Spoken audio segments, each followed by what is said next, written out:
श्रीराम.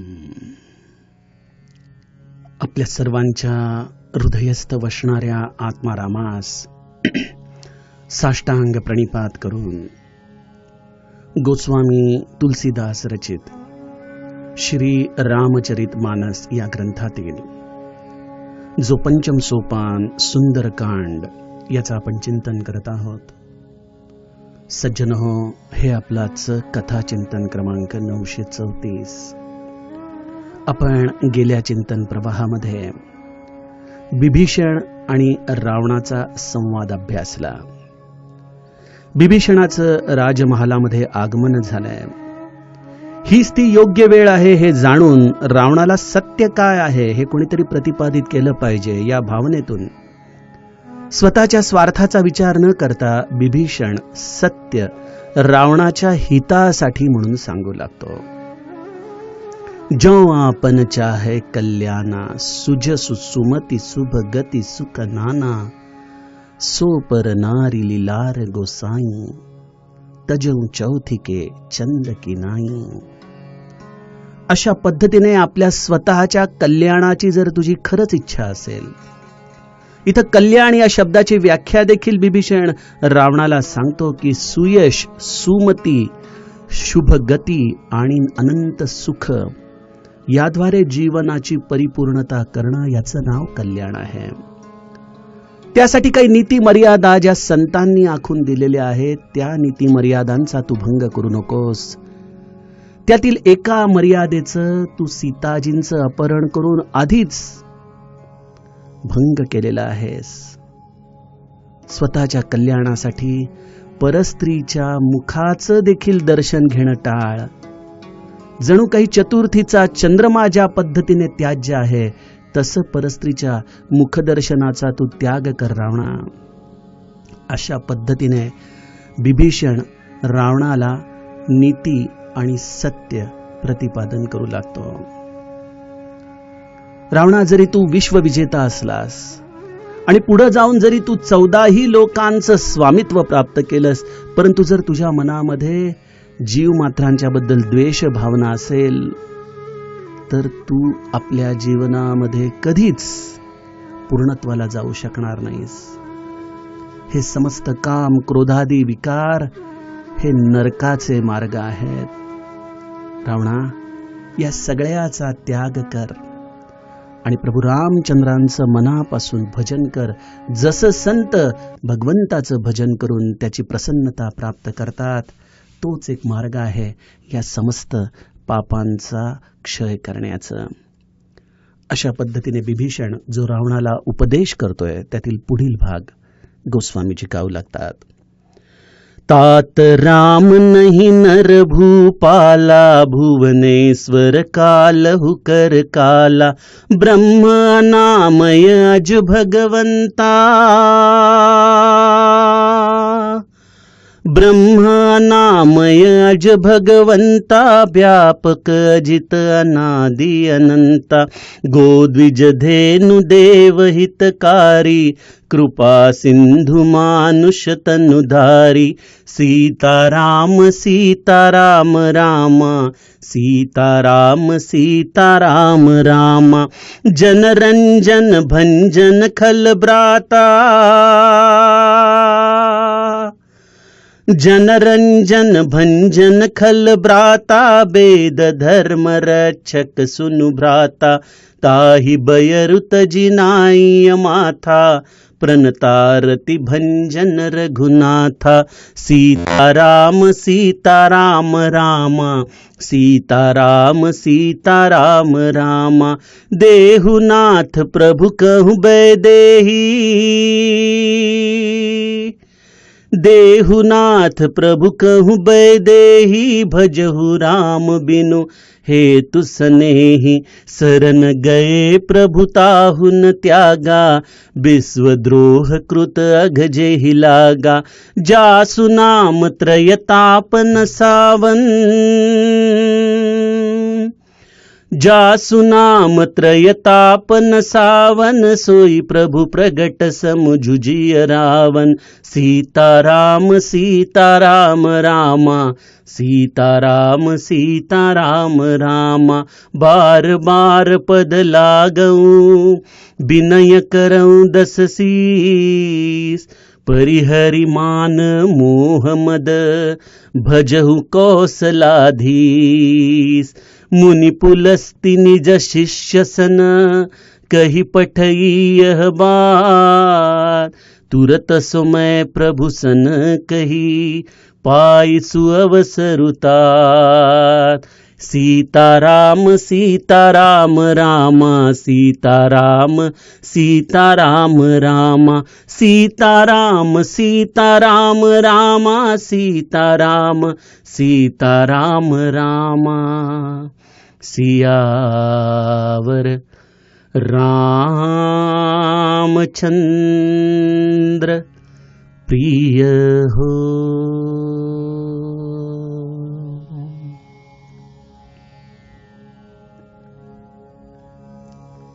सज्जनो, बिभीषण प्रभू रामचंद्रांचं रूप आणि स्वरूप हे दोन्हीही आता रावणाला सांगत आहे. रावणा, तू ज्याच्याशी वैर करण्याचा प्रयत्न करतोयस तो तुला कोण वाटतो रे? कोण आहे राम? रावणाच्या चेहऱ्यावरती विस्मय येतो.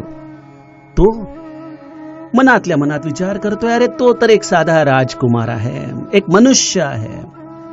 अयोध्येमध्ये दशरथाचा तो पुत्र आहे आणि आपल्या काहीतरी वडिलांनी दिलेल्या वचनामुळे वनामध्ये आपल्या स्त्रीला घेऊन फिरत असताना काही राक्षसांचा त्यांनी वध केला, म्हणून त्याच्या स्त्रीला मी पळवून आणलंय.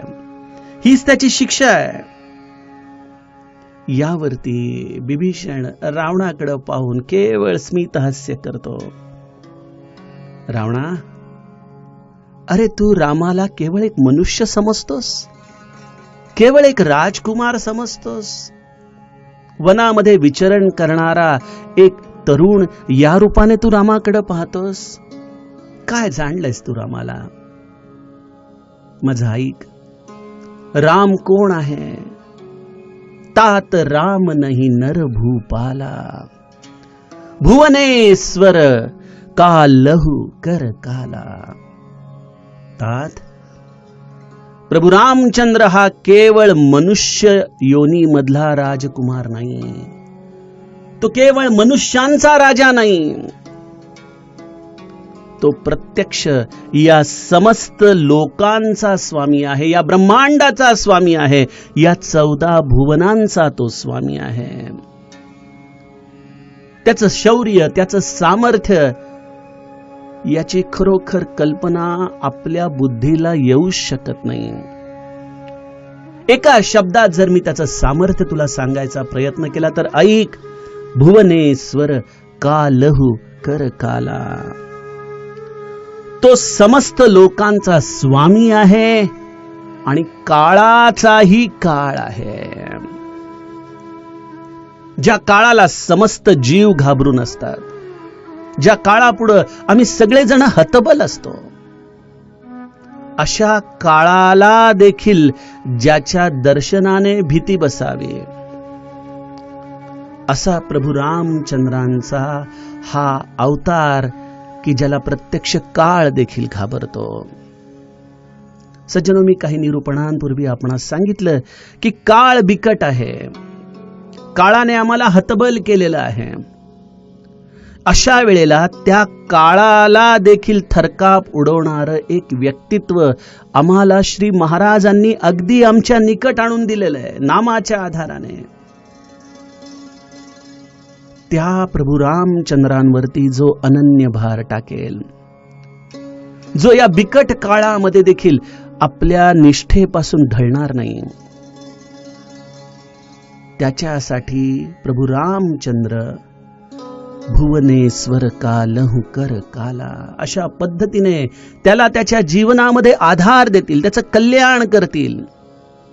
या काळासमोर झालेली त्याच्या अंतःकरणातली हतबलता दूर करतील आणि मी तुम्हाला कुठली अंधश्रद्धा सांगत नाही बरं का. बघा, अगदी शास्त्रीय पद्धतीने सांगायला गेलो तर या कोरोनाच्या काळामध्ये ज्यांना ज्यांना म्हणून त्रास होतोय त्यांना कुठल्या गोष्टीचा त्रास होतो? सर्दी, ताप, खोकला हे तर आम्ही अनेक वेळेला सहन केलेलं आहे. परंतु सगळ्यात मोठी गोष्ट जी माझ्या देखील अनुभवाला आली आणि त्यावरती मी हाच उपचार केला, आणि ती गोष्ट आहे अंतःकरणामध्ये लागलेली भीती, ही काळजी, ही चिंता. आणि मग त्याचं पर्यवसन अँझायटीमध्ये होतं, ब्लड प्रेशरमध्ये होतं, डिप्रेशनमध्ये होतं. आणि स्वाभाविकपणे एकदा का ती नकारात्मकता आमच्या मनाने धरली की ती नकारात्मकता शरीरामध्ये कार्य करू लागते. बहुतांशी लोक जी या रोगाला बळी पडतात त्यांची स्वाभाविकपणे या भीतीतून, या नकारात्मकतेमधून वाटचाल या मृत्यूच्या दिशेने होत असते. आम्हाला जर कुठे या रोगाला थांबवायचं असेल तर त्या भीतीच्या ठिकाणी थांबवायचंय, त्या नकारात्मकतेच्या ठिकाणी थांबवायचंय. आणि त्यामुळं अंतःकरणामध्ये अशा परमसामर्थ्यवान रामाचं आपण आधार घ्यावा की माझ्या मागं कोण आहे, कोण आहे माझा स्वामी, माझ्या मागं माझा राम आहे. भुवनेश्वर कालहु कर काला. ये, तुला जी भीती दाखवायची असेल काळा ती मला तू दाखव. तुम्हाला जेवढं हतबल करू शकत असेल तेवढं कर, पण एक लक्षात ठेव, माझ्या उशाशी माझा राम बसलेला आहे. मनाला बळ द्यावं, सामर्थ्य द्यावं, सकारात्मकता द्यावी. माझा राम या ऊन, थंडी, वारा, पावसामध्ये, या अरण्यामध्ये फिरला. समस्त दुःख त्यांनी सहन केली. अशा या रामाला आपल्या या भक्ताचं रक्षण नाही का करता येणार? तो त्याच्या भक्तासाठी सर्वस्व करू शकतो. आपण तेवढ्या आर्ततेने हाक मारावी. आणि हे समस्त महाराजांचं जीवनचरित्र आम्हाला शिकवतं ना. रामाच्या सामर्थ्यावरती आपण आपल्या मनाला सकारात्मकता द्यावी. आणि तो जवळ आहे ना, त्याला घट्ट धरून राहावं. मग तत्पश्चात जे होईल ते होईल. या भूमिकेमध्ये आपण स्वतःला निर्धास्त करण्याचा प्रयत्न करावा. मला असं वाटतं की बहुतांशी या कोरोनाचे होणारे त्रास या भूमिकेतून आपण दूर करू शकतो. औषध तर केवळ एक वस्तू आहे, परंतु औषधाबरोबर सकारात्मकता, मानसिक निश्चय, आपण बरेच होणार आहोत, आपण निश्चितपणे यातून उद्धरून जाणार आहोत, हा मनाचा अत्यंत दृढ निश्चय हा आमच्यासाठी या काळामध्ये अत्यंत महत्वाचा ठरतो. बरं, बिभीषण रावणाला म्हणतोय की रावणा, तू ज्याच्याशी वैर करू इच्छित आहेस तो केवळ मनुष्य नाही. भुवनेश्वर कालहु कर काला. तुला तर केवळ या डोळ्यांनी तो एक मनुष्य वाटतो, परंतु त्याचं रूप पाहण्यासाठी हे चर्मचक्षु उपयोगाचे नाहीत. त्याला अनुभवावं लागतं हृदयामध्ये. तो जेव्हा कृपावंत होतो तेव्हाच तो त्याच्या स्वरूपाची ओळख आम्हाला करून देतो. लोकांसी रूप न कळेची मनुष्य वाटे. श्री महाराज देखील आम्हाला सर्वांना मनुष्यच वाटले ना, परंतु त्यांची कृपा ज्याच्यावरती झाली त्यांनाच त्यांच्या स्वरूपाची देखील ओळख झाली. रूप ते स्वरूप हे ट्रान्सफॉर्मेशन अंतःकरणामध्ये होतं. कधी?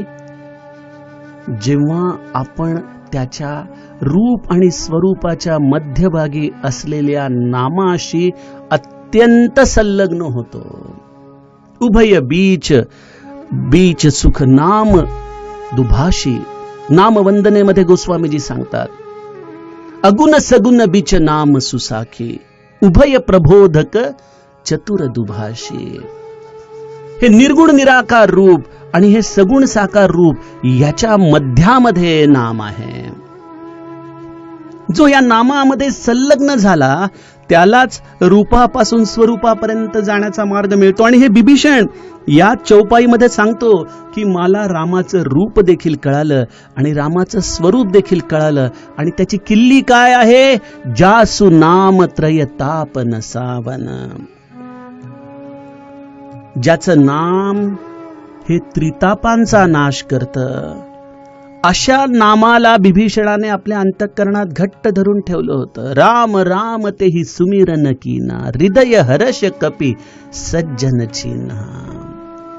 परमार्थामध्ये सज्जनतेची व्याख्या जणू काही आम्हाला हनुमंताने सांगितली की ज्याच्या मुखामध्ये अखंड राम नाम आहे, जो भगवंताच्या स्मरणामध्ये आहे, ते नामच त्या भगवंताचं रूपाची ओळख करून देतं आणि त्याच्या स्वरूपाची ओळख करून देतं. आणि दुसरी गोष्ट बघा, नामाचं महत्व किती अगाध आहे.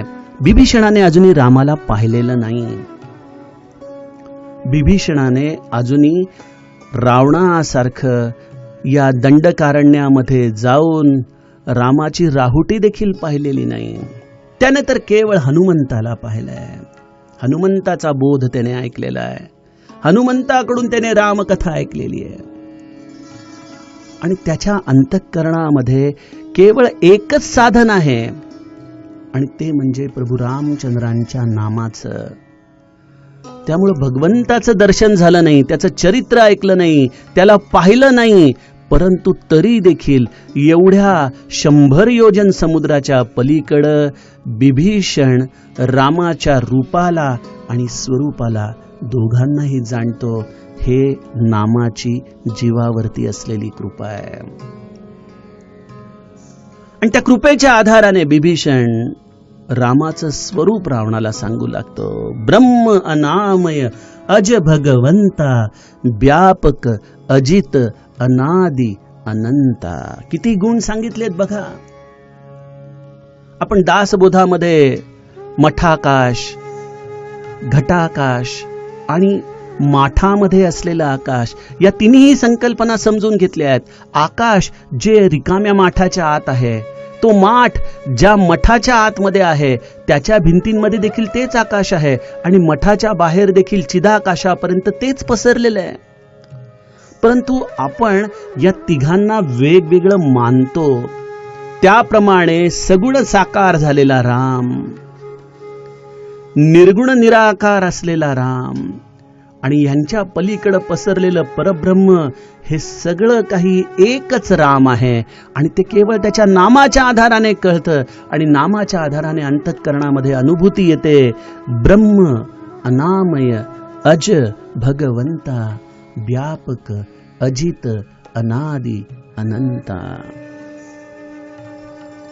कोण आहे प्रभू रामचंद्र? तो प्रत्यक्ष भगवंत आहे. आणि तो भगवंत निराकार आहे, अजन्मा आहे, व्यापक आहे, अजेय आहे, अनादि आहे, अनंत आहे. सज्जनो, साखरेचे गुणधर्म श्री महाराज म्हणायचे, कितीही जरी सांगितले तरी साखरेची गोडी त्या गुणधर्मांच्या आधाराने कळू शकत नाही. परंतु 4 दाणे साखर जर कोणाच्या जिभेवरती पडली तर त्या सगळ्या गुणधर्मांची अनुभूती त्या व्यक्तीला स्वाभाविकपणे येते. त्याप्रमाणे दासबोधाची आमची पारायण होतील. आम्ही वेद उपनिषद वाचोत. नेती नेती असं ज्या भगवंताचं वर्णन ज्या वेदांनी देखील केलं, ते देखील त्याचे अनंत गुणधर्म सांगतात. परंतु हे केवळ आमच्यासाठी शब्द राहतात, कारण आम्हाला अजूनही त्या ब्रह्मस्वरूपाचा अनुभव येत नाही. अरे काय येत नाही? कारण त्या ब्रह्मस्वरूपाला जाणण्यासाठी जे भगवंताचं नाम हे साधन आहे, त्या साधनेमध्ये मी संपूर्णपणे बुडून जात नाही. त्या नाम साधनेमध्ये जो अखंड बुडाला, ज्याने त्या नामाला आपल्या हृदयाशी घट्ट धारण केलं, त्याच्याच अंतःकरणामध्ये या ब्रह्मस्वरूपाची त्याला चव चाखता येते. बिभीषण त्या ब्रह्मस्वरूपाशी तादात्म्य झालेला आहे. म्हणूनच त्याच्या जीवनामध्ये सद्गुरूचा अनुग्रह झाला. सद्गुरूकडून प्रत्यक्ष भगवंताची कथा ऐकायला मिळाली. प्रत्यक्ष रामाचा अनुग्रह हा हनुमंताच्या द्वारे बिभीषणाला मिळाला. या नाम साधनेच्या आधाराने प्रभू रामचंद्रांच्या अंतःकरणाची अवस्था त्याने ओळखली आणि तीच अवस्था तो रावणाला मोठ्या अधिकाराने सांगतोय. परंतु अहंकारी रावणाला या स्वरूपाची कशी ओळख होणार? हे तर त्याच्यासाठी केवळ शब्द राहत आहेत. जसं आज माझ्यासाठी श्री महाराज रामाचं महत्व सांगताना, दासबोध मला ब्रह्मस्वरूपाची ओळख करून देताना मी जसा किनाऱ्यावरतीच राहतो, कारण माझ्या अंतःकरणामध्ये त्याची आज अनुभूती नाही. मला वाटतं ज्याच्या अंतःकरणातला अहंकार जेवढा तेवढा तो त्या अनुभूतीपासून दूर राहतो. आणि इथं तर या अहंकाराचा प्रत्यक्ष पुतळा रावण होता आणि त्यामुळे विभीषणाची अनुभूती ही केवळ रावणासाठी शब्द ठरतीये. ब्रह्म अनामय अज भगवंता. आणि असा ब्रह्मरूप असलेला राम तुला मनुष्य रूपामध्ये दिसतोय. तू म्हणशील कशासाठी एवढं मोठं ब्रह्म संकुचित होऊन एका मनुष्य रूपामध्ये आलं बरं? काय कारण असेल? तर ऐक, हे निर्गुण निराकार ब्रह्म सगुण साकार झालं याचं एकच कारण आहे, ते म्हणजे तू या पृथ्वीवरती जो उत्मात केलास, या पृथ्वीवरच्या गायींना, ब्राह्मणांना, अनाथांना, देवांना तू जो काही त्रास दिलास, त्या त्रासामुळं अत्यंत पीडित झालेले हे सर्व दीन जीव या भगवंताची करुणा भाकू लागले की हे प्रभो, हे सर्व सामर्थ्यवान प्रभो, तूच आता प्रगट हो आणि आमच्या दुःखांचा तू अंत कर. आणि भगवंत हा दीनांवरती अत्यंत स्वाभाविकपणे कृपा करणारा आहे.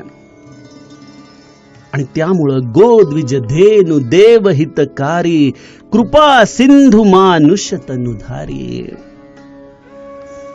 पृथ्वी, ब्राह्मण, गाय आणि देवता यांचं हे दुःख त्याच्याकडून पाहावलं गेलं नाही आणि त्यामुळं ते निर्गुण निराकार ब्रह्म सगुण साकार झालं, या मनुष्य रूपामध्ये आलं. ही तर त्याची आम्हा सर्व दीन जीवांवरती झालेली परमकृपा आहे की त्याने मनुष्य शरीर धारण केलं. अशा या मनुष्य अवतारामध्ये येऊन या भगवंताने त्याच्या सेवकांना अति आनंद दिलेला आहे. जनरंजन भंजन खलब्राता.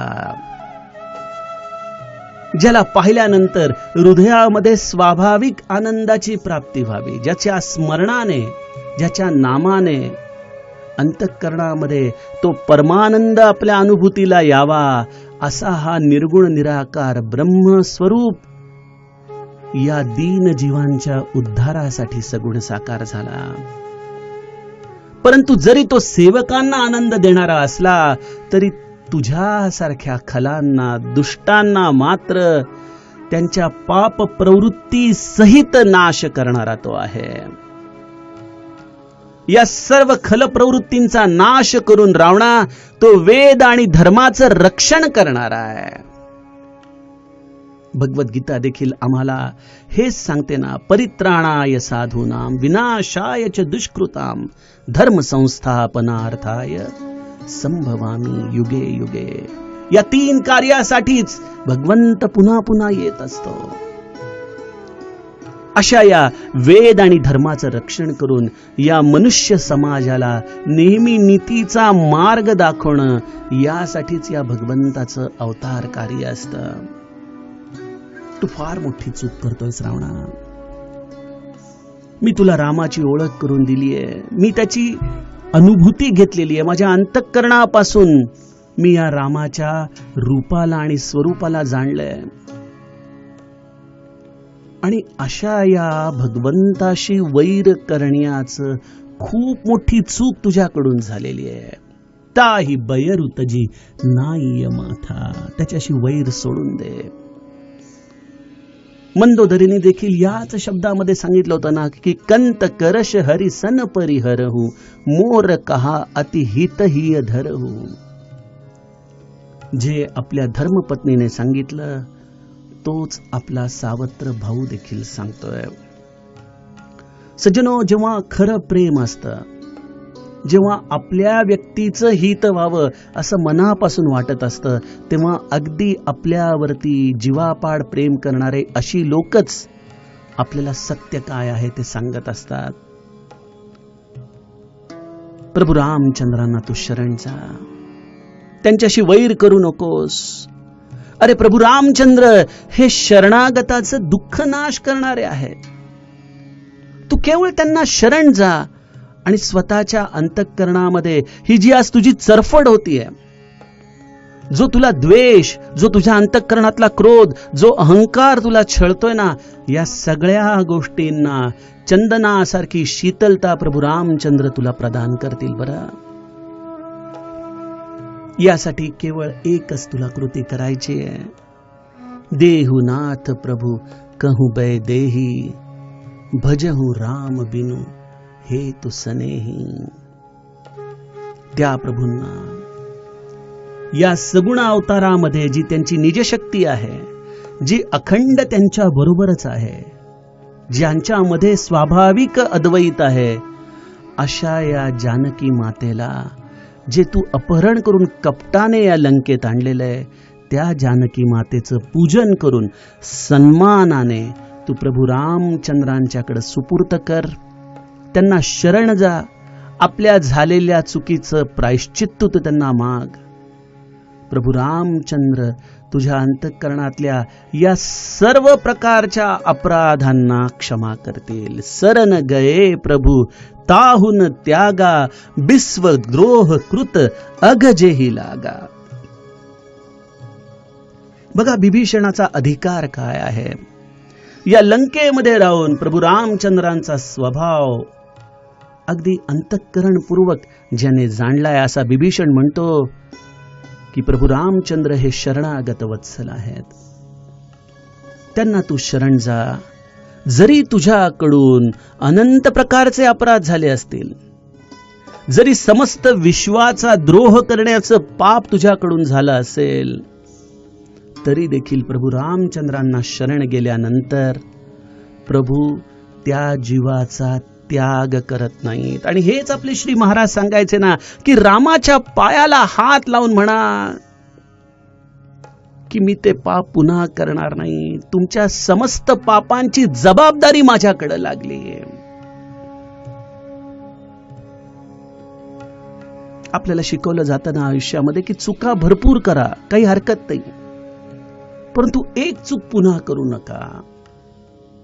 मला असं वाटतं की श्री महाराजांनी दिलेल्या या सर्व प्रकारच्या नीती मर्यादा आचरणामध्ये देखील आमच्याकडून कळत नकळत बऱ्याचदा चुका होतात. त्याची जाणीव देखील आम्हाला होते. प्रभू रामचंद्रांना वारंवार शरण जावं, त्या चुकांच्या बद्दल प्रायश्चित्त घ्यावं आणि आपण अत्यंत विवेकाने त्या चुका पुनश्च आपल्या जीवनामध्ये टाळाव्यात. जर ते आम्ही करू शकलो तर मला वाटतं की आमच्या जीवनामध्ये जरी आम्ही चुका केल्या आणि जर त्याची पुनरावृत्ती टाळली आणि प्रभू रामचंद्रांना आम्ही वारंवार शरण गेलो, तर आम्ही ह्या जीवनामध्ये देखील अत्यंत निष्पाप होऊन जाऊ. कारण श्री महाराजांनी आम्हाला तसं वचन दिलेलं आहे की तुमच्या पापाची जबाबदारी माझ्याकडे लागली. शरण गये प्रभु ताहुन त्यागा, विश्वद्रोह कृत अगजेही लागा. आणि हे सगळं काही बिभीषण कशाच्या सामर्थ्यावरती सांगतोय? जासु नाम त्रयतापन सावन, सोई प्रभु प्रगट समजू जिय रावण. रावणा, मी हे सगळं माझ्या अनुभवाने सांगतोय. रावण मनातल्या मनात विचार करत असेल, अरे बिभीषणा, तू तर लंका सोडून कुठे गेला नाहीस, तुला कुठला रामाचा एवढा अनुभव आला रे? हे सगळं कसं तू जाणतोस? रामाचं रूप, स्वरूप, त्याचं कार्य, त्याच्या अवताराचं प्रयोजन. तर विभीषण म्हणतो, रावणा ऐक, मी त्याच्या नामाला घट्ट धरलं. जे नाम या त्रितापांचा पूर्ण दाह शांत करू शकतं तेच नाम सगुण साकार झालेलं आहे. तोच प्रभू ज्या पद्धतीने नामस्वरूपामध्ये त्रिताप नाश करतो, तोच सगुण साकार होऊन या खल प्रवृत्तींना, या दुष्ट प्रवृत्तींना नाश करण्यासाठी म्हणून आपला अवतार घेतोय. म्हणून रावणा, मी तुला मनापासून सांगतो, वारंवार सांगतो, तुझ्या चरणी नतमस्तक होऊन सांगतो, अत्यंत विनयाने सांगतो, ऐक रावणा, परिहरी मान मोह मद भजहु कौसलाधीस. आपल्या मान मोह मदाचा त्याग कर आणि प्रभू रामचंद्रांचं मनापासून भजन कर. आणि ऐक, तुला असं वाटत असेल की ही माझी सगळी धृष्टता आहे, मी हे तुला माझ्या मनाचं सांगत असेन, तर तुला एक अत्यंत महत्वाची गोष्ट सांगतो की मुनी पुलस्तिनी जे शिष्य सन कही पठई यह बात. पुलस्त्य ऋषींनी मला त्यांच्या शिष्याच्या द्वारे हा निरोप तुझ्यापर्यंत द्यायला सांगितला. ही माझी बुद्धी नाही. आपल्या कुळाचे जे प्रमुख आहेत अशा पुलस्त्य मुनींनी आपल्या शिष्याच्या समवेत मला तुझ्यासाठी हा निरोप द्यायला सांगितला. आणि मला असं वाटतं की हीच ती योग्य वेळ होती, म्हणून मी लगेचच ही धृष्टता केली. माझ्याविषयी मनामध्ये कुठलाही राग ठेवू नको. मी जे तुला सांगत आहे ते सगळं काही पुलस्त्य मुनींच्या निरोपाच्या आधाराने सांगत आहे. हे प्रभो, हे तात, माझ्या सांगण्यावरती मनापासून विचार करा आणि प्रभू रामचंद्रांचं भजन करा. अशा पद्धतीने बिभीषण अत्यंत पोटतिडकीने रावणाला जो सदुपदेश करत आहे, सज्जनो, त्यामध्ये आता पुढं काय होणार हे आपल्याला गोस्वामीजी माल्यवंताच्या चरित्राच्या आधाराने सांगतील. त्याचं चिंतन आपण उद्याच्या कथाप्रवाहामध्ये करूयात. जानकी जीवन स्मरण. जय जय राम.